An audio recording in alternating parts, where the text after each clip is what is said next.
자, 정경심 교수 2심 재판에서 이 조민 씨 딸 조민 씨의 7대 스펙이 모두 허위라는 판결이 나오면서 이 조민 씨가 재학했던 고려대와 또 부산대 의전원 여기서 이제 학생들이 입학 취소를 요구하고 있고 또 일부 의사 단체에서도 조국 전 장관의 딸의 의사 면허를 박탈해야 된다는 얘기까지 주장까지 나오고 있다고 합니다. 자, 과거 장면이지만 한번 보고 오시겠습니다. 저와 사실 제 친구들은 지금 취업도 학업도 손에 잡히지 않습니다. 지금 조국 장관 자녀 사태를 지켜보면서 무기력에 더 빠졌습니다. 기회는 공정할 것이고 과정은 공정할 것이며 결과는 정의로울 것이다.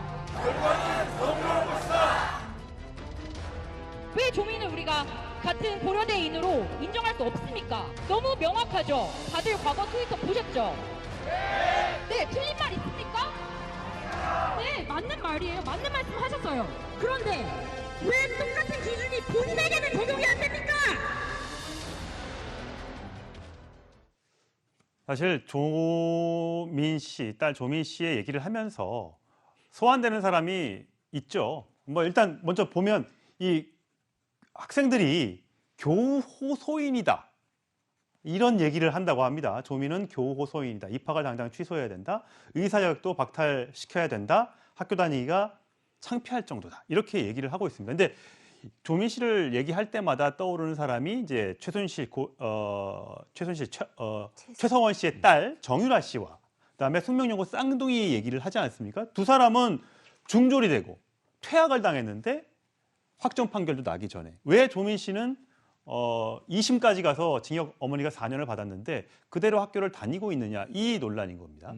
그러니까 이 논란에 대해서 이제 아마 학교 측에서 이건 결정해야 될 문제라고 저는 생각해요. 이게 뭐 다른 데서 결정할 문제는 아니잖아요. 학교가 자체적으로 법칙과 규정에 따라서 해야 된다고 저는 봐요. 그러니까 제가 뭐 그 왜 학교에 지금까지 안 했을까요? 다른 사람들은 사실 이렇게 사실 판결이 내려지기도 전에 굉장히 빠른 조치를 했었는데 이 두 대학만큼은 굉장히 천천히 하고 있다는 느낌을 받는 거거든요. 그러니까 제가 그냥 생각하는 거예요. 이거는 그러니까 학교 입장을 제가 뭐 대변할 수는 없고 예. 그러니까 학교는 자체적으로 본인들 입장을 대변한다고 저는 보고요. 아마도 학교의 입장은 지금 이 두 사례 같은 경우에는 좀 더 명확하게 사실은 문제점들에 대해서 국민 모두가 공감하고 또 분노했던 사건이고 물론 뭐 지금 조국 전 장관 관련해서 뭐 보수 진영에서는 분노하는 사건이긴 하지만 논란이 되고 있는 사안이기도 해요. 그래서 이러다 보니까 이제 결국은 학교에서 명확한 입장을 아직까지 밝히지 않는 것 같은데요. 저는 이제 학교가 일정 부분 규정이 있을 거라고 생각해요. 1심이든 2심이든 어떤 형태로든 그 1심, 2심에서 어떤 경우가 나면 어떤 조치를 한다라고 하는 규정이 있을 거니 그 규정에 맞게 저는 하면 된다고 생각합니다. 예, 혹시에서는 대학이 너무 이 정부 눈치를 보는 것 아니냐라는 혹간의 의혹을 제기하기도 하는데 그 문제가 깨끗하게 정리될 수 있도록 대학 쪽에서 신속한 조치를 검토를 해봐야 될 것 같습니다. 다음 주제는 바로 이겁니다.